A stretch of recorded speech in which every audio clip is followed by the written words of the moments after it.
Hi, good morning. My name is Diana Chavez. Thank you for joining our webinar. SunRay secures $10 billion annually for GSIP subs and suppliers. We're a national construction document service.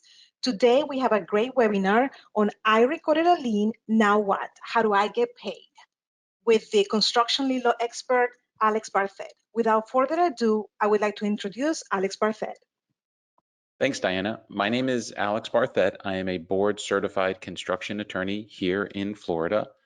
And today we're going to talk about what happens after you record a lien. How do you actually turn that into getting paid?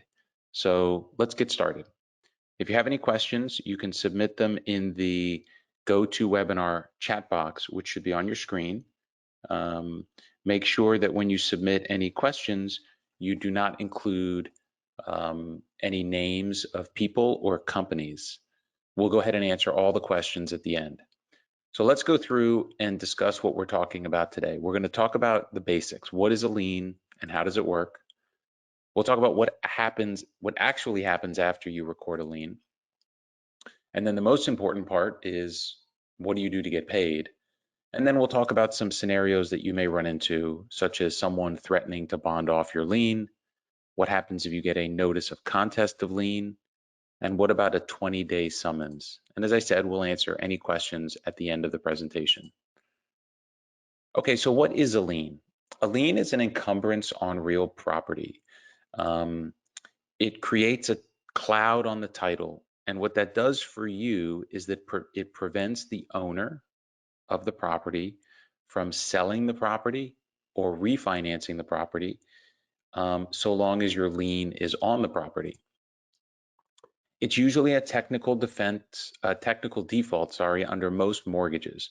Meaning if you record a lien on someone's property and they have a mortgage, that mortgage, when they signed it, the owner, agreed with the lender that they would not let anyone put a lien on the property. So the moment you put a lien on the property, it's a technical default on their mortgage. The other thing that it may do is, if you're a sub or a supplier, is that if you put a lien on a project, there's probably provisions in the prime contract, the contract between the owner and the contractor, that says you, contractor, agree not to let any liens be put on the property. So your lien, when you record it, starts to create a series of problems for the owner and potentially the prime contractor, which quite frankly is what you want to do.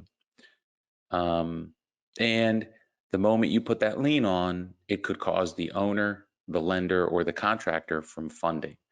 So sometimes we see suppliers who put a lien on a project, and then the contractor says to the subcontractor who has a contract with the supplier, well, until you take care of that lien, I'm not paying you anymore.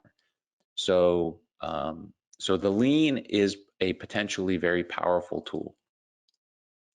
So what happens after you lien? Well, by itself, nothing.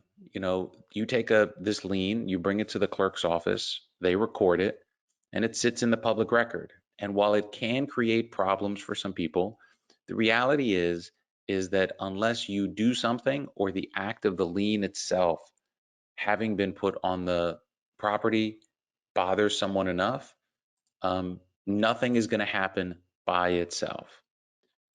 So how do you get paid? What do you have to do? The lien is step one of a multi-step process to secure your rights to be paid. Now, sometimes I get calls from people and they say, well, I put a lien on the property and they haven't paid me yet. So what good is this? It is a very powerful tool as long as you understand how it works and its limitations. So that lien, so long as you comply with the notice requirements at the beginning of the job and then the lien requirements at the end, you have a secured interest in the property.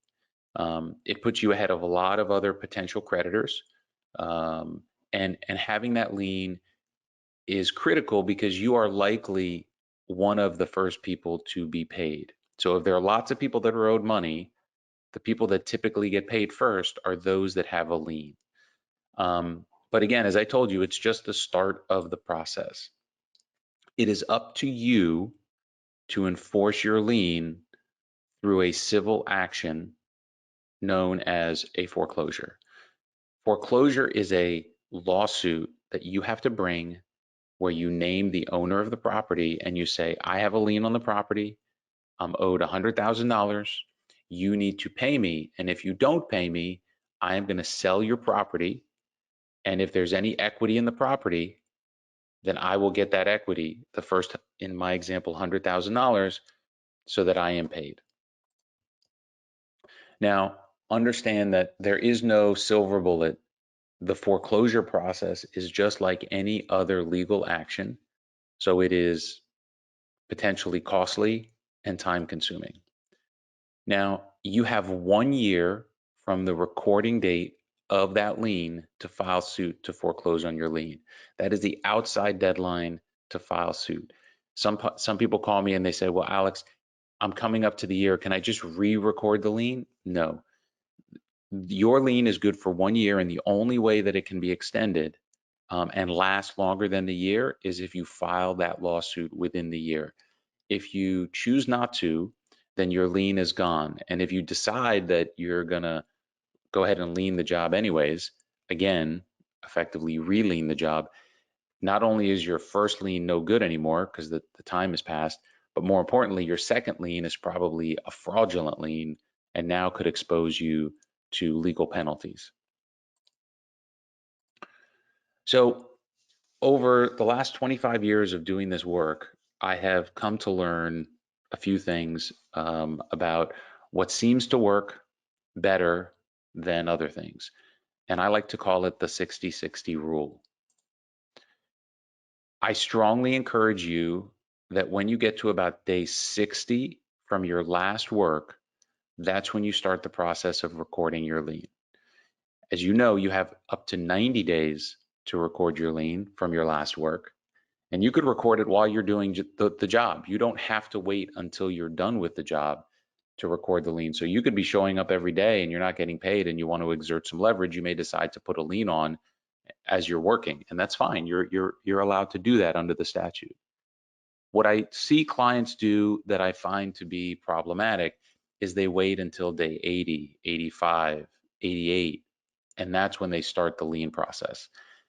Putting together a lien is potentially time-consuming process, requires paperwork. You have to sign and notarize the document. It's got to then be recorded in the clerk's office.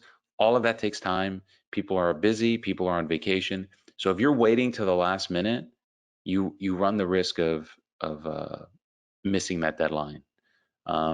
So my advice is at about day 60 from your last work, that's when you're going to say, okay, it's been 60 days since we've last been on the job. We need to start the lien process. And you have effectively a leisurely 30 days to put it together and record it. I don't suggest that you wait until the end to even just record it. You should do it sooner if you haven't been paid. Remember, if someone is telling you, no, no, no, please don't lien, we'll get you paid, you can always satisfy the lien after you've been paid. It's a simple process. So I would not wait too long after the 60 days to actually record the lien. So that's the first 60. The next 60 is for the 60 days after you have recorded the lien, you should do everything in your power to try to get paid. You should hassle your customer. You should call the owner, show up to people's offices, send them texts, phone calls, emails, whatever you have to do to get paid. That's what you should do on your own. We find that our most successful clients at collection have an aggressive process of getting paid after 60 days. After 60 days from recording. So for the next 2 months after they record their lien, they are actively working to get paid. Weekly phone calls and emails. You want to be the squeaky wheel. That's who's going to get paid first. The clients that we see that have the lowest collection rates are the ones that record the lien and then do nothing. So you want to be aggressive at trying to collect. Now, once you finish that 60 days, if you still haven't been paid, that's when you need to either submit it to a construction lawyer like me or SunRay, who has a construction collection service, to start the process of taking it out of your hands and actively handing it to a professional who will look to try to get you paid. Um, the clients that we see that kind of wait, 4 months, 6 months, 9 months as we get closer to the year, and that's when they say, okay, well, I guess I better do something now. We see that the ability to collect those debts much lower than those debts that are attempted to be collected much sooner in the lien process. And now you may have reasons, business reasons, that you don't want to pursue that debt, and that's fine. So maybe you have 5 jobs with this customer. You've got one job that you had to lien, and that's for $10,000, and you have 4 others, and they're going great. And you may decide, you know what, I'm going to just leave that one alone. I'm not going to do anything. I'm going to keep working. I have a good relationship. I'm not worried about getting paid. I can wait on that, and that's fine. So it doesn't mean that you have to abandon every business decision you make. It is, though, important to recognize why you're deciding to wait versus waiting just for the sake of waiting and hoping that you get paid. So let's talk about 3 very specific situations that you may run into once you record a lien. So number 1, my lien was bonded off. Maybe they're going to threaten you that they're going to bond off the lien if you don't remove it yourself. In my experience, if someone is suggesting that they're going to bond off your lien, you should be happy. And let me explain why. When you record a lien on a piece of property and you move forward with the foreclosure process, and you prevail, there's ultimately a sale of the property. At that public sale, you as the foreclosing party have an interest, and the sale is happening because of you. So whatever amount you're owed that is determined by the court, you have that as a bid amount. So let's just take an example. Let's assume that there's a property, it's worth $1 million, and you have a $100,000 lien. You've prevailed, and now they're going to sell the property. Let's take the best case scenario where the property has no other mortgages, encumbrances, or liens. It's only you. So there's going to be a public sale. The initial bid is going to be your amount, right? Because you're owed 100 grand. And now someone else shows up to the sale and they offer to pay 110,000. And maybe it goes up from there. It doesn't matter to you at that point. Whoever wins the sale is going to take money to the clerk. The clerk is then going to give you your 100,000, give the rest of the money to the owner of the property, and then the owner of the property is going to now be whoever won at the sale.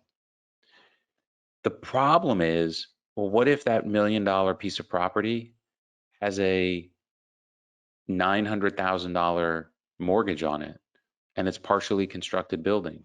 It's a unleased, office warehouse.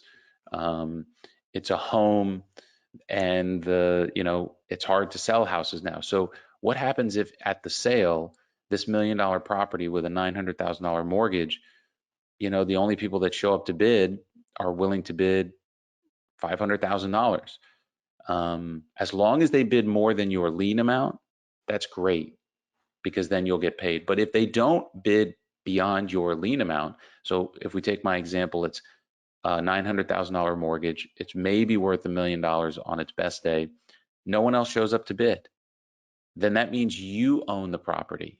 So you become the owner of the property, but it doesn't wipe out that mortgage that's ahead of you. You take the property subject to that mortgage, which means that while you can kick out the current owner, at some point the mortgage company is going to come to you and foreclose your interest out of the property. So you've done all this work, and now you're probably not going to get paid, and you're not going to own the property because you're behind this mortgage. So going back to why bonding off the lien is good. Instead of having to foreclose on the property, if someone bonds off your lien, they are going to take either cash or a surety bond for roughly 150% of the amount of the lien.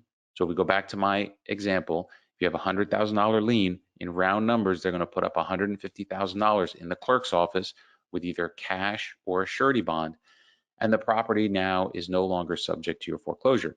But you have cash. So if you win the case, you don't have to worry about selling the property to get paid. You have this money sitting in the clerk's office for you to get paid. So it's a pot of money secured just for you. So if someone's willing to bond off your lien, I would say, sure, go ahead, do it. That'll make me happy.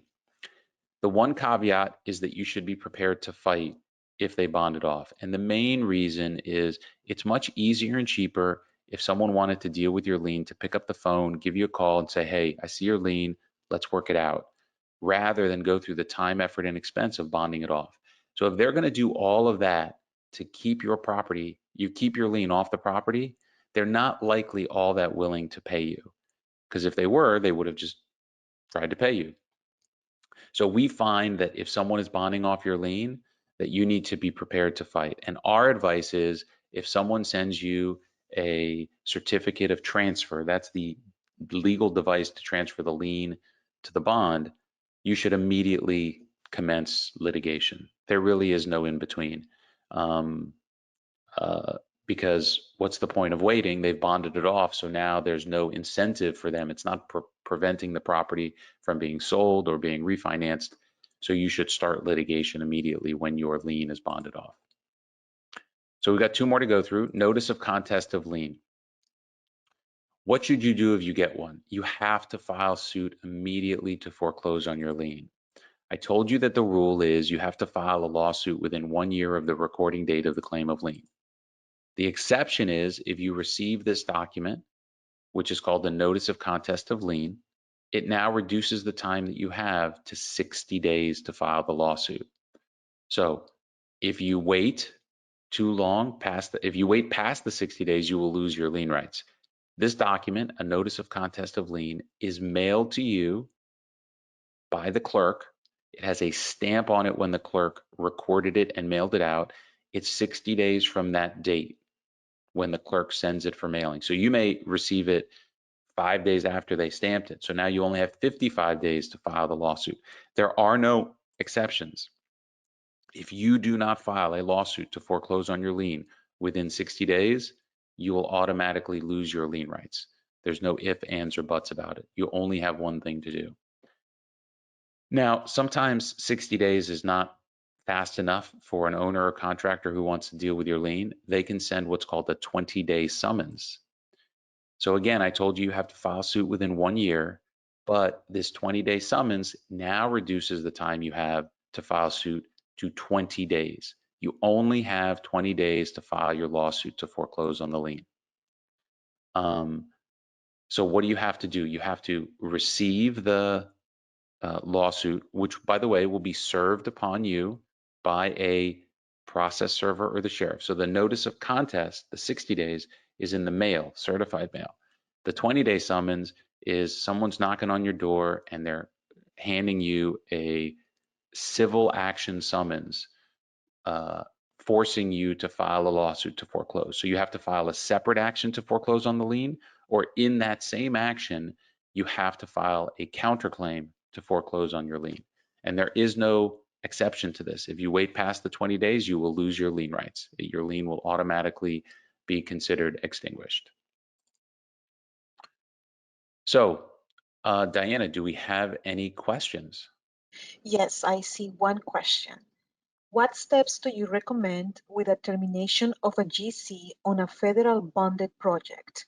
We are a subcontractor on the job and we are at the more or less 70th day mark and have not gotten paid. Notice of non-payment has been sent. Okay, so the short answer is we should probably speak. That's a little bit beyond the topic of today's webinar. But at a high level, I will tell you that if it is a federal project that is likely bonded, um, there are no lien rights. So there are no lien rights on public and federal property work. And if the contractor has been terminated, then your recourse to get paid is likely only a claim against their Miller Act payment bond. So long as you complied with the requirements of the Miller Act, which as a claimant to a bonded federal contractor, it's pretty much just filing suit within 1 year. that is what you need to do. And I would say if they've been terminated, that's not a good sign. You probably should consider filing suit promptly. Um, are there any other questions? But if you have questions, send me an email. My contact information is here. I'm happy to look at it and maybe give you some more specific advice to your situation. No more questions. So we have a app that we just released that will help you calculate the notice to owner and lien deadlines. There's also a calculator similar to this on the SunRay website, but it has a few other interesting tools at the Lien Zone app. So if you point your camera at either the iPhone QR code on the left or the Android QR code on the right, it'll take you to that page to download the app, and you can give it a try. If you like it, leave us a review. That would be very helpful. Um, and for those of you that use the phenomenal SunRay um, service, I've had the fortune of knowing and working with SunRay and their team for going on more than 15 years now. And our clients that use SunRay are always very happy. So if you could take a minute and leave SunRay a review on Google, that would make them very happy as well. We do these webinars every month. So our next webinar is on July 11th, and it's titled Owed Retainage, Learn 3 Ways to Get It Paid Faster. And then on August 16th, we have a webinar titled The Surety Won't Pay Me, How Do I Get a Bond Company to Pay Me? So for the person that asked that question about the Miller Act, you shouldn't wait till August 16th to get that information. So make sure that you send me an email, and I am happy to go ahead and help you. Diana, any other questions in the interim? I don't see any. Okay, great. Thank you very much, everyone, for taking the time. And again, as I said, if anybody has any questions, feel free to email Diana at SunRay or me, Alex Barthet, at the contact information that's on the screen. Thank you very much, Alex. Thank you, everyone. Have a sunny day.